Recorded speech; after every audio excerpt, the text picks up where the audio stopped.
Mary Helen Dara, Taylor Automotive Family. I'm here with fellow ambassador Victoria Kimmel, and we are here at Mercy Health in Lima, and I cannot wait to hear who we're visiting with today. Thanks, Mary Helen. I am so excited to have as our guest today Beth Keehn, and she is the Director of Community and Government Affairs here at Mercy Health.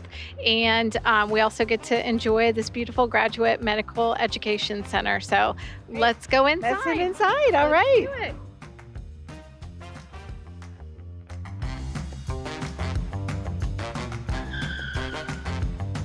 Beth, welcome to Women in the Driver's Seat. We are so thrilled to have you, and we're eager to hear what you do for Mercy Health as the Director of Public Government and Community Affairs. Did I get that correct? You did, and thank you so much for having me. This is going to be fun. Absolutely. So tell me about what you do at Mercy Health. Yeah. So I'm the Director of Government and Community Affairs, which to a lot of people, they give me a look and say, what does that mean? And so I would just say a couple of different things. One is on the government affairs side, I think a lot of us take for granted that our elected officials are expected to know everything about everything. And that's probably not fair to expect them to just know all the details about everybody's industry. So in my space, my job is to stay connected with all of our elected officials, that's from city, county, state, and federal, to make sure that they really understand that the questions that we're asking from healthcare or the questions they're getting from other people about healthcare, what that looks like in a healthcare setting and how we might respond and what we may need help with. We're often just having conversations, and I try to build a relationship with them that if they have a question or something comes up, they can call me casually and just say, hey, I heard this thing. What does that mean to you guys? What does that really look like? And so that's the government affairs side of the house. The other side is really community affairs and community development. That probably is not something that anyone grows up saying that they want to do. But my background at Ohio State was actually in economics and journalism before I went on to my MBA. And so kind of that economic development theory is something that I really understood and knew. And throughout my career, I've had the opportunity to really understand what that means in a community. So in my space now, I'm very much engaged in things like at the Chamber of Commerce, at the city, at the county level. And as they're having conversations about workforce development, changes in the community, and where investments need to happen, I can be at the table and offer assistance. It's certainly not the hospital's job to own all of those things, but we are at the, we're an anchor institution. And so it is our job to say who can collaborate, who can we bring to the table, and how can we leverage all of our efforts together to have the greatest impact on community. Mm-hmm. So that's very well said. Yes, I get it. Yeah, that and I love that, and what an important role to make sure that you're connecting with the government officials and the community. And I would imagine that the building we're in right now, right, yes, is an outcrop of that work. It is. So we're sitting in our Graduate Medical Education Center. We decided about 5 years ago that we really needed to start growing our own physicians. We've always had great doctors, and we've always had great relationships with nursing schools. And honestly, we've always had medical students rotating through, but we didn't have that graduate medical education side. And so we did that. We moved forward on it. And as that process began, we said we want to do primary medicine because that's such a gap in our community. We needed to do emergency medicine, again, to kind of train people to serve not just Mercy Health, but to serve all of the small hospitals around. We did podiatry and also internal medicine. And internal medicine is one of those where you often do internal medicine and then go on to cardiology fellowship or cancer fellowship. And so it was a chance for us to really bring people in, show them the amazing hospital that we have, get them excited to come back. So even if they did go off to fellowship, they'd come back and serve the community afterwards. As we went through that process, we didn't really have a great space. And so we looked at what do we need to do to make it, again, an attractive program, but also quite physically have the room to do what we need to do. And that's where we're sitting today. It's a $15 million investment in the community. I worked with the city to get some of the streetscaping developed so that it became safer for crossings, but also to make it an attractive entry into our downtown. We actually worked with the state to help fund some of our simulation centers upstairs. So the models that we used to do our training, they were able to help with. And then it's also been a building that we can use for outreach. So we do things like Healthcare Futures Days in the fall, where more than 800 high school kids come through, spend an entire day hands-on learning medicine, so that, again, we can start building that pipeline of local talent, keep them interested, keep them here, and we're gonna need them to care for us one day.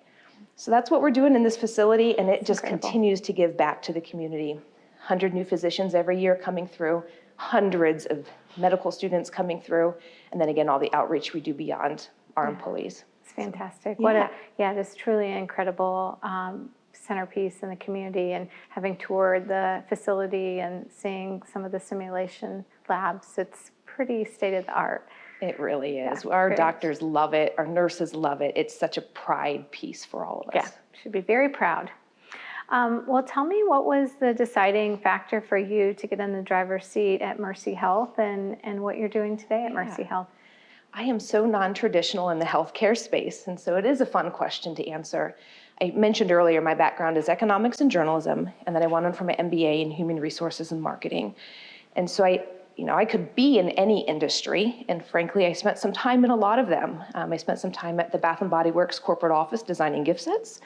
I worked for Ohio State higher education for 12 or 13 years, really with the enrollment management side of the house.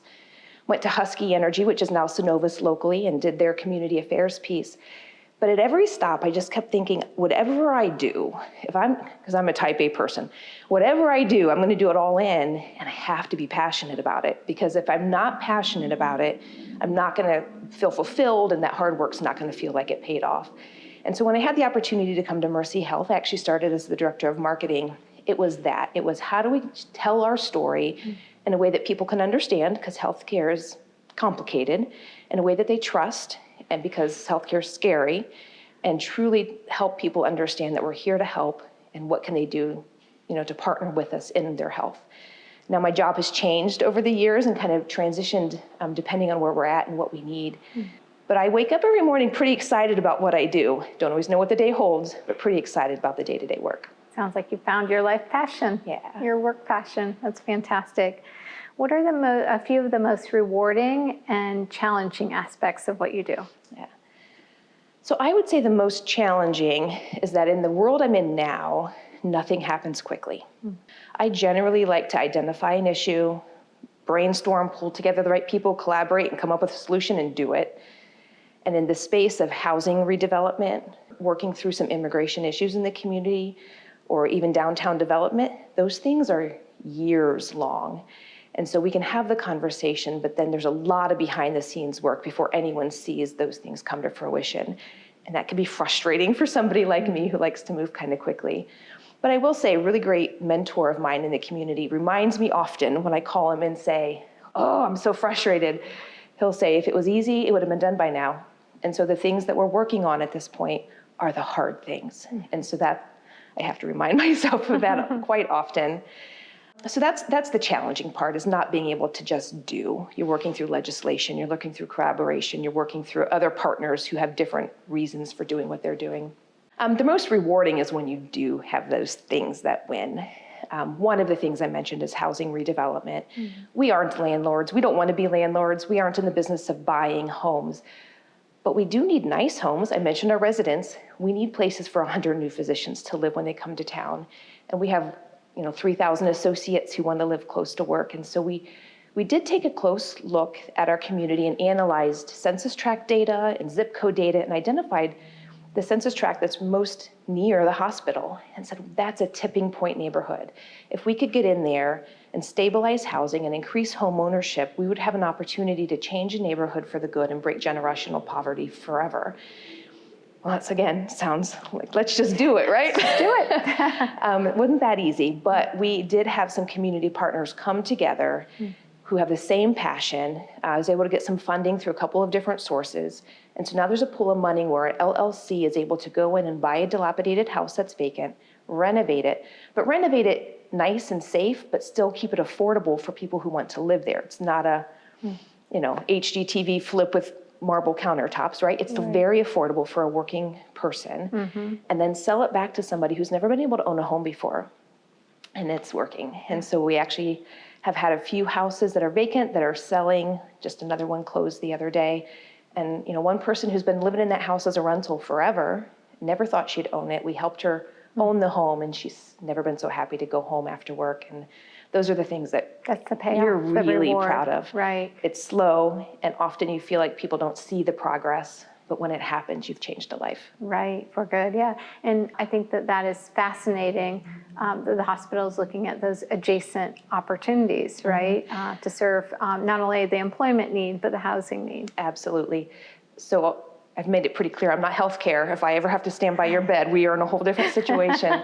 My focus really is community and those social determinants of health that we hear so much about. So housing and education, income, job security, food security, those are the things that we can have an impact on. We don't need to own them all, but if we leverage what we have, we can really encourage community partners to come together and make an impact on people going forward. And that in turn changes their health for the rest of their life. All very important to having that system here of Absolutely. healthcare available. I love that.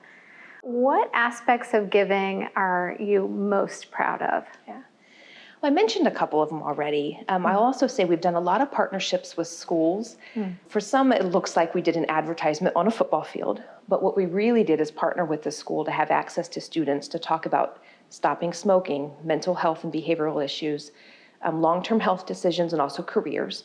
And so it's a partnership, and we've really got some great connections in the community to start those conversations earlier and younger so that we can move forward that way. And then as we look at like downtown revitalization, you probably saw the amphitheater, but we've played a good role in helping fund those kinds of things. So transformational projects in the community, we want to be a part of. You might imagine we get asked to sponsor everything, and I love that. We have amazing people in the community all doing really great things. We try, though, to really dive into the things that are going to be transformational, really big, because we could give a whole bunch of $500 donations. There's not a lot of people in the community who can do large donations to make those big things move forward. But at the end of the day, the thing that I'm most proud of is the people. You know, we talk about the big dollar things and the big projects and all those things, but what you don't hear enough about are people who individually go out of their way to make a difference. And I'll give you a couple examples. Gosh, a couple weeks ago, we had a young woman in for a physician practice, and she was just having her appointment, and her care coordinator came to the realization that she doesn't have clothing except for what she had on, and she doesn't have food, and probably needs some help with stable housing. And so she called me and said, what can we do? And of course, we have our mission team that connects, and we have other things. But one of the things we have is a thrift shop that we use to raise money for the foundation, but it's there because it's a thrift shop. And so we called the thrift shop and said, she's going to come, and she needs to get what she's going to get, and just say thank you and have a nice day. No one's going to put that on Facebook, and nobody's going to advertise that. But those things have just as much of an impact as everything else that we do. Yeah, it's beautiful. Every day we're talking to people one-on-one about their individual needs. Do we need to go to their house and maybe do a cleaning or a spraying, or do we need to help somebody get their food box so they can feed their kids tonight? Those things matter, and that's what I'm most proud of. Yeah, that is a lot to be proud of. I can see it in your face. Absolutely. Yeah, and just knowing that not only is someone coming in to improve their health, right, but other things that your staff is paying attention to, that is transformational. There are very few roles where you have the ability to have an impact like our folks do. Because they come to you in their most vulnerable moment, often all of their vulnerabilities are out for show, and we can address those. Love that. Thank you. So what is one piece of advice that you would give to someone else that wants to get behind the driver's seat of a organization or in a role similar to what you do in the community and with government relations? I might give two pieces of advices. One of them is you never know what your future is going to hold. So I think a lot of 20-year-olds, 22-year-olds say, that's what I'm going to do. And that's good to have a goal and a plan. But I would also say keep your eyes open, because sometimes as you get older in life, you realize what those opportunities really are and where you really can fit in. So, keep your mind open and go for those things. The other thing is be okay with not everyone liking you all the time. When you're dealing with really hard conversations, there's often the blacks and the whites, and I work a lot in the grays. And when you're in the gray, that means you often don't make everyone happy, and some days you don't make anybody happy. But if you keep your eye on the prize and really understand and do your research, they're not flippant decisions, but do your research and understand the issues. And then when you make a decision, you have to be okay with that. And that's not always easy for women to do, quite frankly. But sometimes we have to be okay with that and just know that we're grounded in what we believe and what we're doing every day. Good. Those are wonderful words of wisdom. Thank you, Beth. You've been a wonderful guest, and we learned so much. So I appreciate everything that you do here. Thanks for having me and help sharing our story here. Absolutely. Thank you, Beth, for being our guest today. We learned a lot about what you do in government and community affairs to benefit the hospital and the entire Lima community. And thank you, Mary Helen, for being with me today on this journey. Oh, it's been a pleasure. Let's hit the road and see who's next in the driver's seat.